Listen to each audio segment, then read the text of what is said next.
퇴근길 시사 프로그램의 완결판. 최영일의 YTN 뉴스 정면 승부.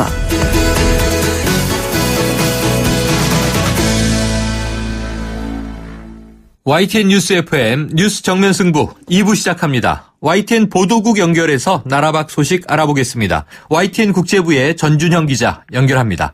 안녕하세요. 네, 안녕하십니까. 네, 이 최근에요. 중국에 있는 북한 식당 종업원들의 집단 탈출 이어지고 있었는데 네네. 이 지중해 섬나라 몰타에서 북한 근로자 3명이 탈출해서 우리나라에 입국한 것으로 추정되고 있다면서요. 네, 이 몰타라는 곳은 유럽 남부 끝자락에 위치한 섬나라인데요. 네. 이곳에서 이 북한 근로자의 탈출이 잇따르고 있다는 소식이 전해졌습니다.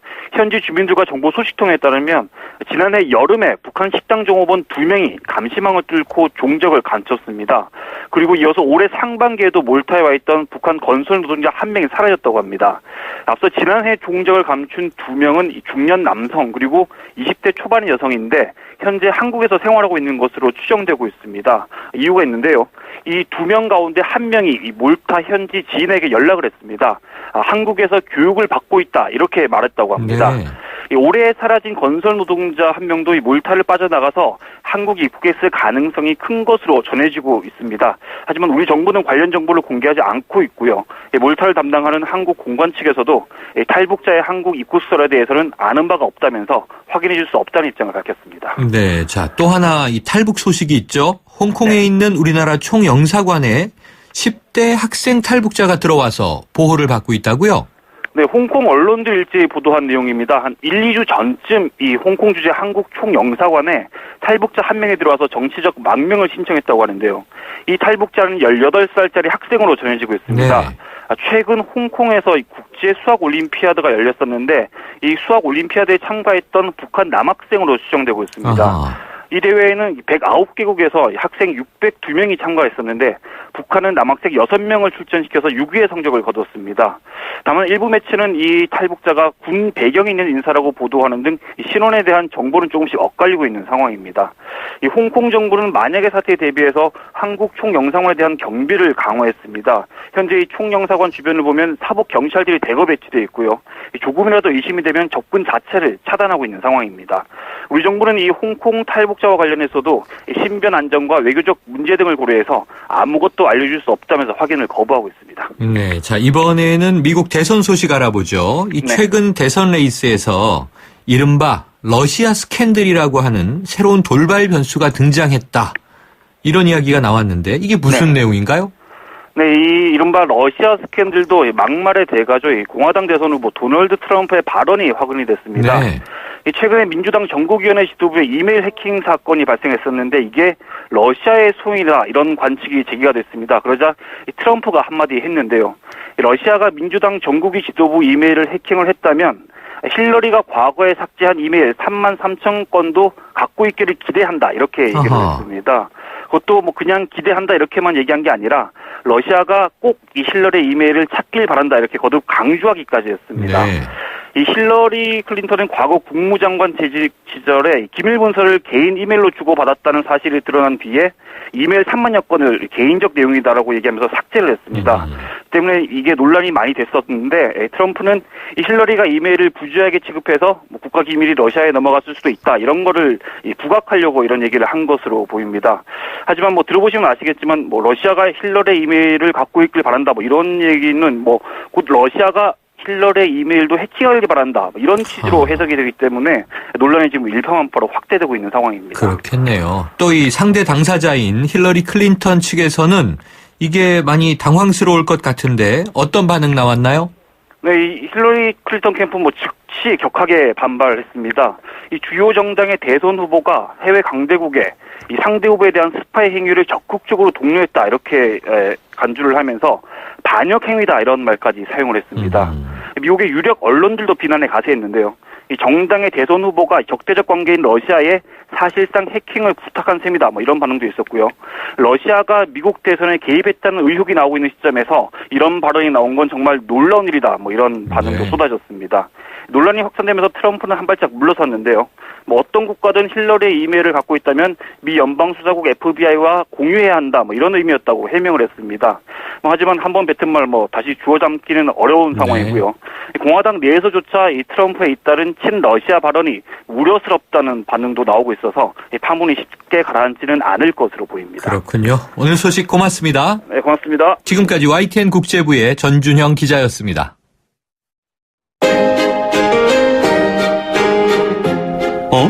지금 듣고 있는 라디오가 뭐지? 아하, YTN 라디오. FM 94.5MHz YTN 라디오.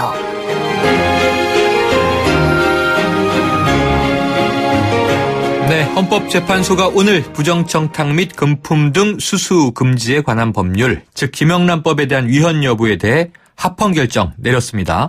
자, 관련 소식을 한국투명성기구 유한범 사무총장 연결해서 이야기 나눠보겠습니다. 총장님 나와 계세요? 예, 안녕하세요. 네. 자, 헌재의 결정 당연하게 받아들이십니까? 예, 무엇보다 부정 청탁과 금품 수수를 근절을 해서 맑고 깨끗한 사회를 만들고자 하는 청탁금지법이, 그러니까 9월 28일에 차질 없이 시행되게 돼서, 대단히 다행스럽게 생각하고 환영합니다. 네. 자, 이번에 헌법 소원을 제기한 단체들이요. 대한변호사협회, 한국기자협회, 인터넷신문사 발행인, 사립유치원 원장, 사립학교 교장 등으로 알려졌는데 왜 이런 단체들이 헌법 소원 냈다고 보십니까?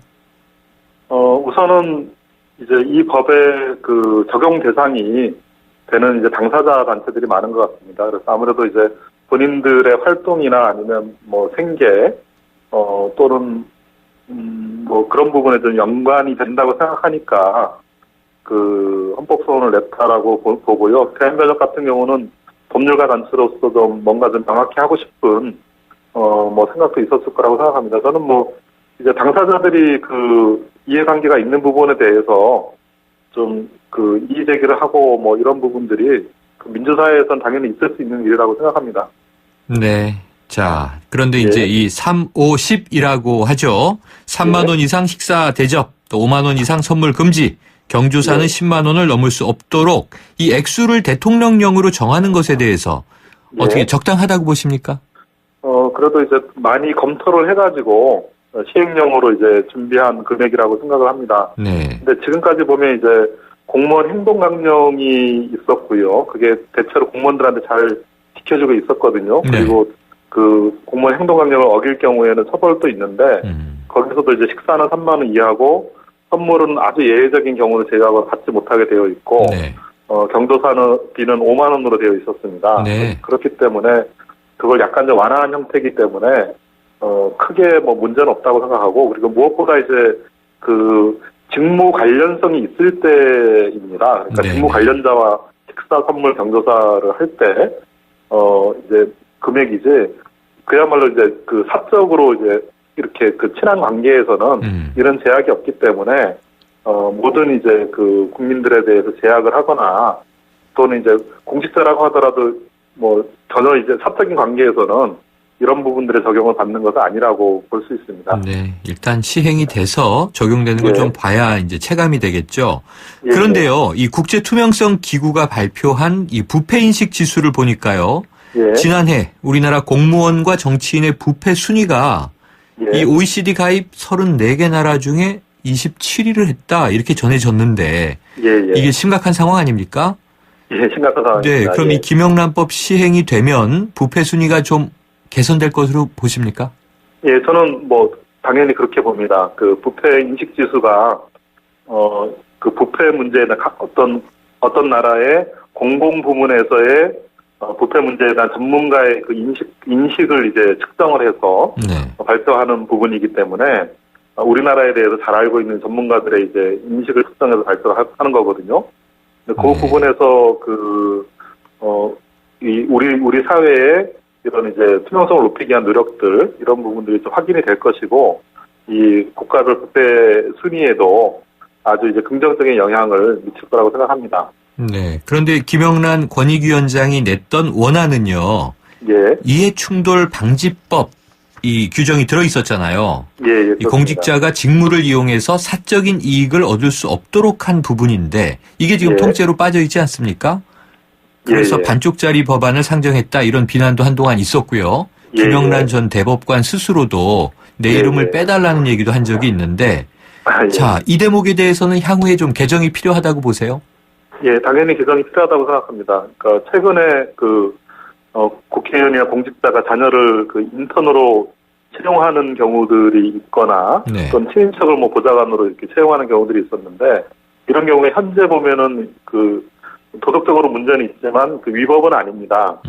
그런데 이제 이해충돌 방지라는 것은 이제 이해가 충돌하는 상황에서 이제 공익보다 이제 개인의 이익을 우선시하는 것을 막는 부분인데 네. 당연히 이제 그런 부분들을 막기 위한 개인의 이익을 앞세우는 부분을 막기 위한 여러 가지 장치가 필요할 텐데 그런 부분이 안 되어 있는 것이 사실이고 그렇기 때문에 이해충돌 방지 부분들도 반드시 도입돼야 되는 그런 이제 법안이라고 생각합니다. 네. 자, 그런데 또 이제 예. 어떤 지적이 있냐면요.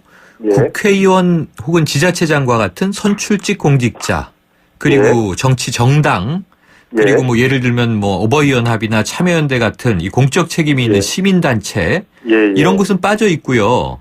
이 예. 언론인과 사립학교 교직원, 대학병원 종사자 이 민간 예. 영역이 대상에 포함된 것에 대해서 좀 이해하기 예. 어렵다 이런 또 일각의 이제 주장들이 있어요. 어떻게 보십니까? 예, 시민단체가 빠져 있는 것은 사실이고요. 근데 국회의원에 대해서는 약간의 좀 오해가 있는 것 같습니다. 네네. 그러니까 국회의원이 이 법의 적용 대상이 안 되는 것이 아니고 다만 이제 청탁 금지와 관련해서 국회의원이 이제 민원을 받아서 전달하는 부분들, 이걸 이제 시민단체도 마찬가지고요. 그러니까 네. 고유의 직무라고 보는 것이고, 요 자체는 이제 부정청탁이 아니다라는 이제 예외 조항을 둔 것입니다. 네네. 그래서 저는 이제 그 부분은 이해할 수 있는 부분이라고 생각하고요. 시민단체와 관련해서는 예를 들면 저도 이제 시민단체에서 일을 하는데 제가 지방자치단체의 위원으로 이제 상근하지 않으면서 참가를 하고 있습니다. 네네. 그렇기 때문에 저도 이제 공무를 수행하는 이제 사인으로서 이 법의 적용 대상이 됩니다. 그러니까 네. 제 생각에는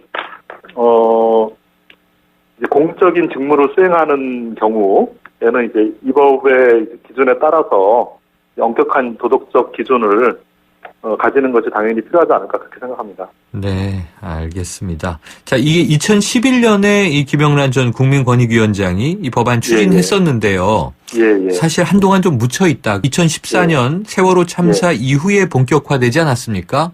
예, 그때 그렇습니다. 우리 사회의 부패, 고리, 적폐를 청산해야 한다 이런 말이 많이 나왔는데 자, 김영란법이 이제 9월 후반부터 시행되게 되면 세월호 참사와 같은 사회적 비극 없어질 것으로 보십니까?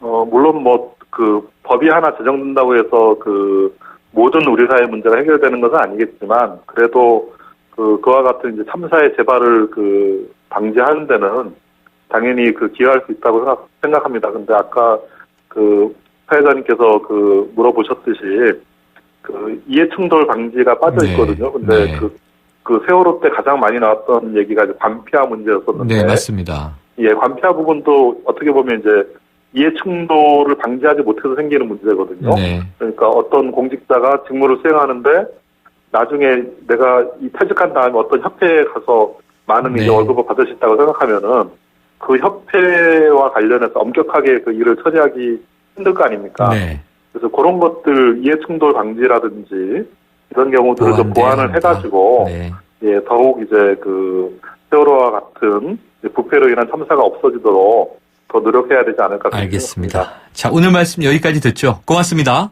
예, 감사합니다. 지금까지 한국투명성기구 유한범 사무총장이었습니다.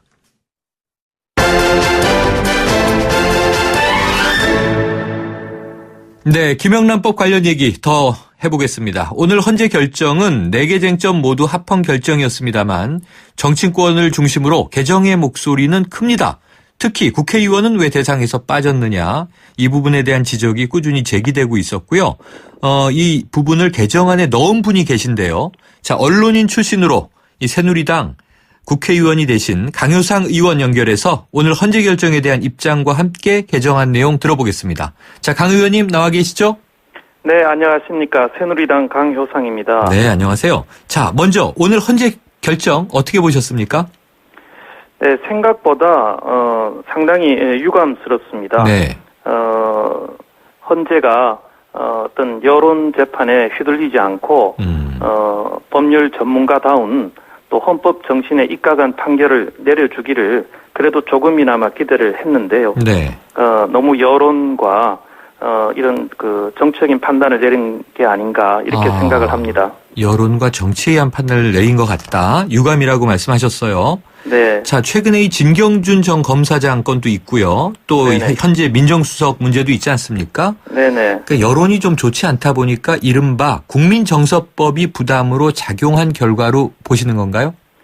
네, 그런 그 영향도 부인하기가 어렵죠. 네. 그러나 지금 진경준 사건 또 홍모 변호사 사건에서 우리가 드러났듯이 상당히 그 법조계라든지 또 여러 사회 분야에서 물론 그 부정 부패가 있고 상당히 그 문제가 드러난 부분이 있는 것도 사실입니다. 네.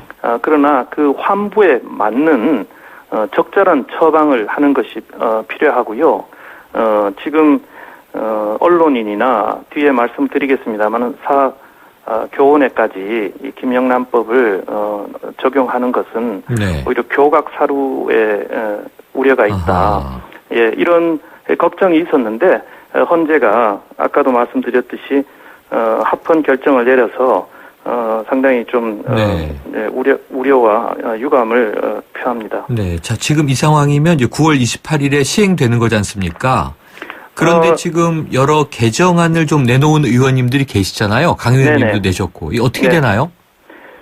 일단 그 위헌이 아니라는 헌재 결정이 내려졌고요. 네. 그러나 이것을 꼭 반드시 시행해야 된다는 근거는 아니라고 봅니다. 국회가 입법 자율권이 있고요. 네. 이번에 상당히 위헌을 주장하신 소수 의견들도 많이 계시지 네네. 않습니까? 네 분이나 계셨고 네. 만약에 완벽한 합헌 법률이었으면 9대 0으로 그렇게 네. 결론이 났겠죠. 5대 4라는 것은 상당히 안에서도 논란이 있었다. 저는 이렇게 보고요. 네.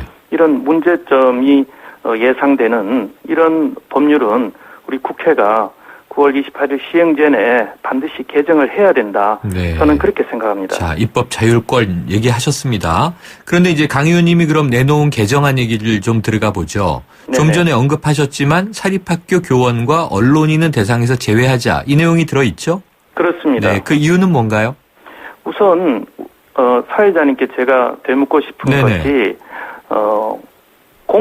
사회자께서는 언론인이 민간 언론인이죠. 민간 언론인이 네네. 공직자와 똑같은 책임과 의무를 진다고 생각하십니까? 아, 그거 좀 늘 고민하는 대목이긴 한데 예. 어떤 때는 그래 책임성이 높지 하는 또 자각을 하다가요. 네. 어떤 때는 또 이런 건 과도하지 않나 이 프리랜서 저널리스트한테 뭐 그럴 때도 있고요. 오락가락합니다.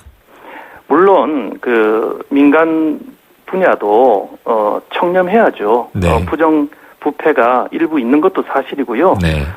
그런 것은 지금 현행 여러 가지 그 실정법으로도 처벌하는 규정이 있고요. 네. 또 민간 자율적으로 자정이 계속되고 있습니다. 네. 문제는 김영란법의 문제는 공직자와 똑같은 책임과 의무를 부여하고 있지 않습니까? 네. 언론인과 사립교원에 대해서 공직자는 헌법상으로 또 법률적으로 상당히 신분 보장을 받고 있고요. 네. 여러 가지 정부가 국민 세금으로 여러 가지 특혜와 보장을 해주고 있습니다. 그런데 상당히 그런 아주 강력한 청렴의 의무를 지니고 있는 거죠. 네. 그러나 민간인에게까지 이런 그 법을 적용하는 것은 상당히 과하다.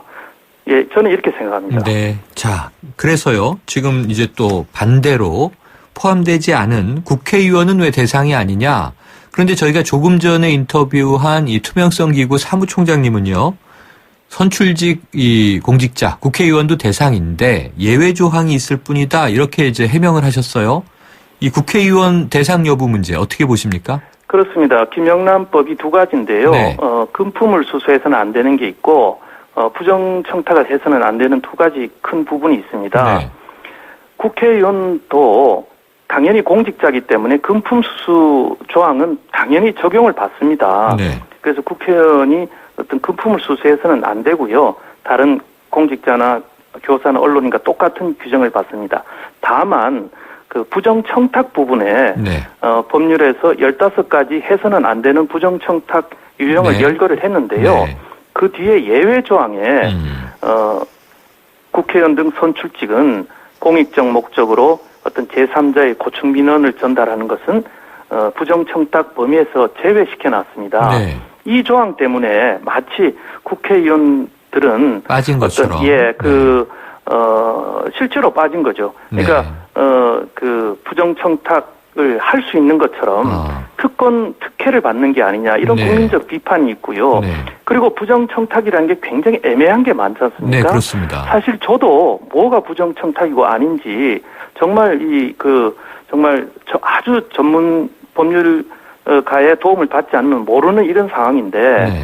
그럴 경우에는 그러면 예외 적용을 받는 국회의원이나 정당이나 시민단체로 가자. 그래서 마치 부정청탁의 창구가 될 수 있는 거죠. 네. 그래서 이게 악용될 소지가 있기 때문에 저는 원천적으로 이 예외 조항을 없애자. 네. 그래서 국회의원이 마치 특권을 받는 것처럼 네. 하는 그 오해를 불식시키고 국회의원도 똑같이 네. 모든 다른 이 법을 적용받는 모든 대상자들과 똑같이 적용을 받자는 네. 것이 제 개정안의 골자입니다. 네, 그러게요. 애초에 그 예외 조항이 없었으면 깔끔했지 않을까 싶기도 한데요. 그렇습니다. 자, 그러면은 원안에는 없었던 게 19대 이 법률 검토 과정에서 이게 삽입이 된 겁니다. 의원님 그럼 지금 말씀 들으면서 제가 궁금해서 여쭤보는 건데요. 네. 현행 김영란 법상 국회의원이 만약 금품을 받고 입법 로비를